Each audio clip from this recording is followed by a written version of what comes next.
Hi అండి. జీవితంలో ఒక్కసారైనా కాశీని దర్శించుకోవాలి అనేది ప్రతి ఒక్కరికి ఒక కలగా ఉంటుంది. దూర ప్రయాణమనో, ఖర్చెక్కువవుతుందనో చాలామంది వెళ్ళకుండా ఉంటారు. అలాంటి వాళ్ళందరి కోసం 2 టైమ్స్ వారి ఆధ్వర్యంలో సంపూర్ణ కాశీ దర్శనం చేసుకునే ఏర్పాటు చేస్తున్నారు.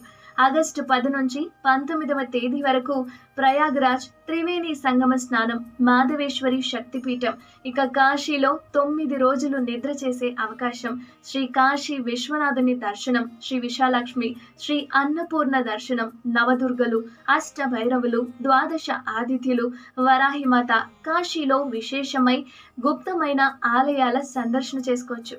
ఇక కాశీలో ఈ 9 రోజులు శ్రీ శివపార్వతుల కళ్యాణం, రుద్రహోమం, గంగా తీరంలో కరపార్థివ లింగ పూజ, ఇక శ్రీ విశ్వనాథ స్పర్శ దర్శనం, గంగా విహారం, అలాగే 64 ఘాట్ల సందర్శన, దీపోత్సవం, అయోధ్య దర్శనం, సరయు స్నానం.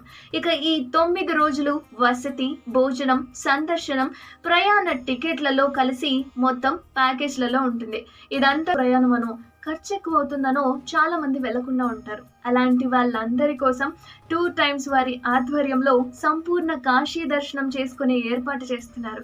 ఆగస్టు 10 నుంచి 19వ తేదీ వరకు ప్రయాగ్‌రాజ్ త్రివేణి సంగమ స్నానం, మాధవేశ్వరి శక్తిపీఠం, ఇక కాశీలో 9 రోజులు నిద్ర చేసే అవకాశం, శ్రీ కాశీ విశ్వనాథుని దర్శనం, శ్రీ విశాలాక్ష్మి, శ్రీ అన్నపూర్ణ దర్శనం, నవదుర్గలు, అష్టభైరవులు, ద్వాదశ ఆదిత్యులు, వరాహిమాత, కాశీలో విశేషమై గుప్తమైన ఆలయాల సందర్శన చేసుకోవచ్చు.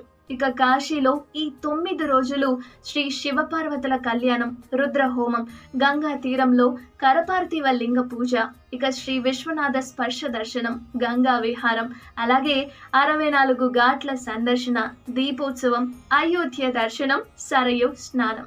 ఇక ఈ 9 రోజులు వసతి, భోజనం, సందర్శనం, ప్రయాణ టికెట్లలో కలిసి మొత్తం ప్యాకేజ్లలో ఉంటుంది. కాంటాక్ట్ నెంబర్తో సహా వివరాలన్నీ కూడా నేను డిస్క్రిప్షన్లో ఇస్తాను. ఎవరికైనా కాశీ వెళ్ళాలి అన్న సంకల్పం ఉంటే ఇదొక చక్కని అవకాశం.